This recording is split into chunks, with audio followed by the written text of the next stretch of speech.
Okay, so let's try something a little bit different. I'm going to be doing a commentary on this video. A lot of stuff went into making this. It's like a few months of work, kind of like on and off to make this thing. First off, the fruit crushing thing. This idea came to me because I was looking for information about a fruit once. I forget which one, and I looked on YouTube. I put the name in, and the only video that came up about the fruit was somebody crushing it with their feet. It was like a weird thing too. And so I think the video was like from Indonesia, and it was just like, oh, we found this great fruit, and then she proceeds to crush it with her feet. All these videos here, all the comments here, these are completely real. I've been getting comments since the very beginning to try this ice cream bean fruit. So yeah, and that's the thing. It doesn't grow where I've been going.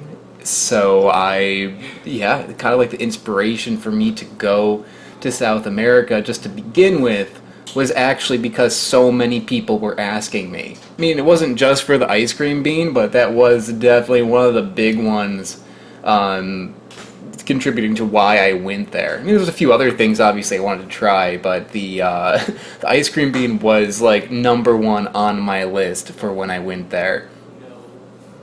Yeah, this idea came to me while, later, after I actually came back from Bolivia. So all these were shot after I came back from South America. This was shot after I came back from South America because I wanted to get a shot in the airport in the U.S. But this makes me laugh every time. This scene where I am on the plane, this is actually real. This is on my way to South America. So while I was actually like on my way over there, I started developing this idea in my head of tracking down the ice cream bean because of pressure that I was getting. This is actually in Colombia, or the scene, the airport's in Colombia. This scene on the street, that is Bolivia. This is at like just a normal market. Those two shots are actually two different markets, and you just find them for sale like in a bag like that, like all over the place. Not for a whole lot of money, just a couple of bucks to buy a big bag of them. So yeah, it's actually kind of interesting is I don't normally eat a whole lot of fruit outside of these videos when I'm traveling, just because I end up eating so much, and I end up sometimes having to carry around a lot of fruit with me, so I don't normally buy it outside of stuff that I bought for the videos. But the ice cream bean was one that I actually did go out and buy maybe like 3 or 4 times while I was there, just because I did like them a lot, and they were, like I say in the video later, they are actually really convenient. So I would go and I'd buy these and I just like chuck them in my backpack for like when I'm riding long bus rides and stuff like that. So this was one that I actually did pick up quite a lot. I think I'm talking here about ice cream bean, whether or not it does taste like ice cream. I wasn't expecting it to. I've been bit a couple of times because of fruit saying it's supposed to taste like something and it's not, like the black sapote as I showed, and like the pine berry and stuff like that. And yeah, the ice cream bean, this one in particular did not, but the one I have later on does actually taste like ice cream bean. It is based on reality. It really does. What else to say here? I think this is actually my first time trying it. Little behind the scenes, sometimes I will actually eat a fruit before I press record, just to kind of like get an idea, so I'm not like biting my tongue or like stumbling over my words while I'm trying to describe the flavor. I might have like a little impression of what it tastes like before I actually review it. But this one, I think I just hopped right in. Usually I do it that way, but sometimes I cheat a little bit. Yeah, but they are quite delicious, and they're very easy to find there too. I think the ice cream beans that I'm reviewing here, I found those on my first day. My first day in Bolivia, I was in La Paz, and La Paz is crazy because like the whole city is basically a market. Everywhere you go, there are just like vendors everywhere selling, not just fruit and vegetables and stuff like that, but also like clothes and electronics and like what it's like walking around like a gigantic like street fair with all like the different sorts of things for sale. So you see people selling fruit like everywhere, and the ice cream bean is maybe not the most common thing you find, but it's common enough. So it didn't take me very long to find this thing, and I was expecting to find like a lot of like Garcinia fruits while I was there, because this is where like the acha charu is from. So I was expecting to find those like everywhere, and I found one person in La Paz that had acha charu. So that was kind of like what I wasn't really expecting here. And actually, like Bolivia wasn't the first place I went to in South America, so I made this review, the first one, just because of like the hype around ice cream bean, because like so many people asked me about it. I wanted to make this special and make it the 200th episode, and make the joke work, where like this is the first thing that I do when I go to South America. But in actuality, I had a layover in Colombia, so I went to Colombia for like one whole day before I went to Bolivia and reviewed this. And this is in Bolivia. That like ice cream bean tree is you actually see these not like everywhere, but they are like an ornamental tree. So as I was walking around, I forget where that was. I think that was at actually Santa Cruz where that was. I just found it growing in Bolivia. Okay, so this is the Colombia market I was talking about. Now, I had a layover on the way to Bolivia and on the way back from Bolivia. So I stopped to Colombia, I reviewed like maybe like 15 different fruits, and then I went to Bolivia and I reviewed a bunch of fruit there, and then I went back to Colombia and I reviewed a bunch of fruit. But this is on my way home. So what I'm reviewing right here, this one and also the third variety that I review, this is all in order. This was the second bean that I found, and the last one is the third one that I found. So I found this on the way back. On the way to Bolivia, these weren't anywhere. I didn't find ice cream beans anywhere.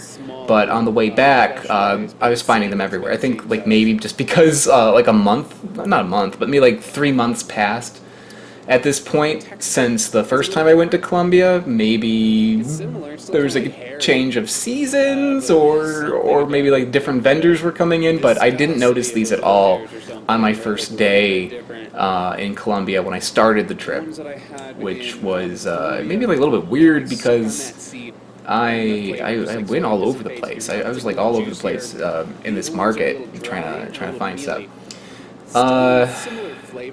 And this market is Palaquemao, which is insane. It's a gigantic market in Colombia, in Bogota. I think it's the largest market in Colombia, I think, or one of the largest ones. I think I heard that there is like a larger market, but it's more like wholesale. So this was definitely the largest market in Bogota, at least open to just buying like a handful of fruit. And I spent hours there. Like the first day in Colombia, I went all over the place inside this market, and it took up my whole day.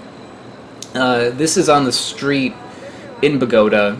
You see like the ice cream beans for sale, and also some Spanish limes and some other fruits. And I found this. This is actually at Palaquemao again, but it's not on the street. But this is like another day in Palaquemao. My flight was actually delayed going home, so I had a whole extra day in Bogota. So I went back to the market as naturally I would have, and I found yet another ice cream bean that I didn't see before. Another thing, I know it's a lot of information I'm packing into this. There's a lot happened while making this video, so I'm talking a little quick.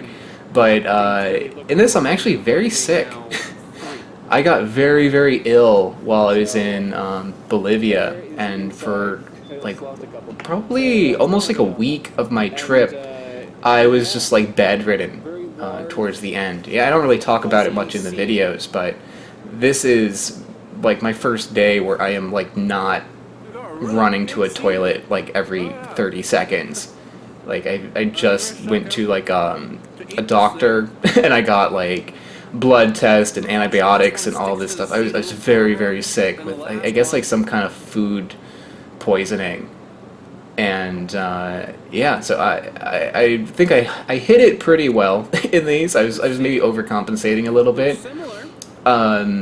But yeah, even though maybe I look okay, you can see like my lips are kind of like dehydrated and stuff like that. That's because like I was losing fluids pretty quickly while I was making these, or while I was sick before I made this video. So that's why maybe I look a little bit like hell, but yeah, I was dying in this.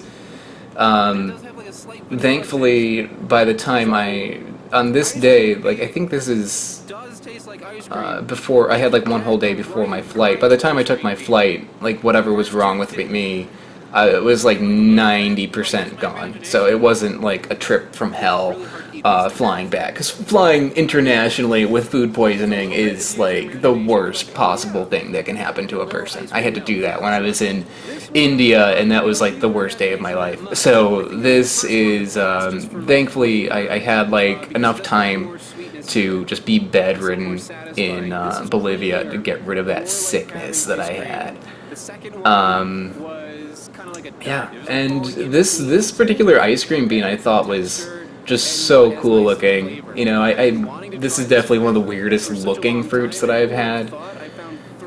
Not the weirdest tasting. It does taste like ice cream, which is, you know, kind of interesting. But I don't know, the flavor of the first one I review in this was my favorite one. This is probably my second favorite one that I had, and the one in the middle was just kind of garbage. Yeah, so that's that. This is this little bit I filmed after everything. I actually made the whole video. I encoded it.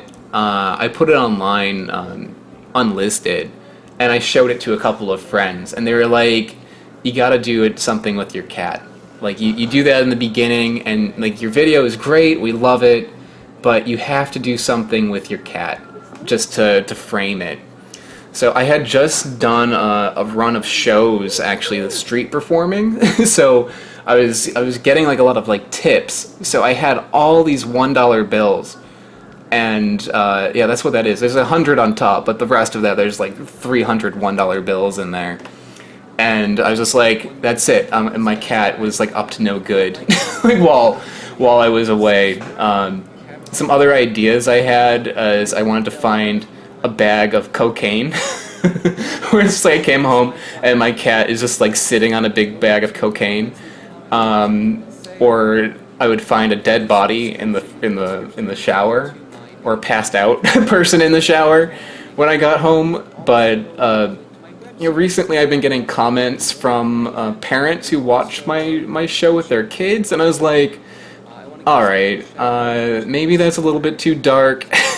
Maybe I shouldn't have anyone dying or drugs or anything. So we'll just keep it kind of vague. And we already have like the foot fetish thing in the beginning, so I decided to keep this one more PG-13 than anything else. Okay, I'm running out of time here, so I talked this whole time. I guess that's kind of fun. Let me know if you enjoyed this commentary. Maybe I'll do another one. But thanks so much, guys. Bye-bye.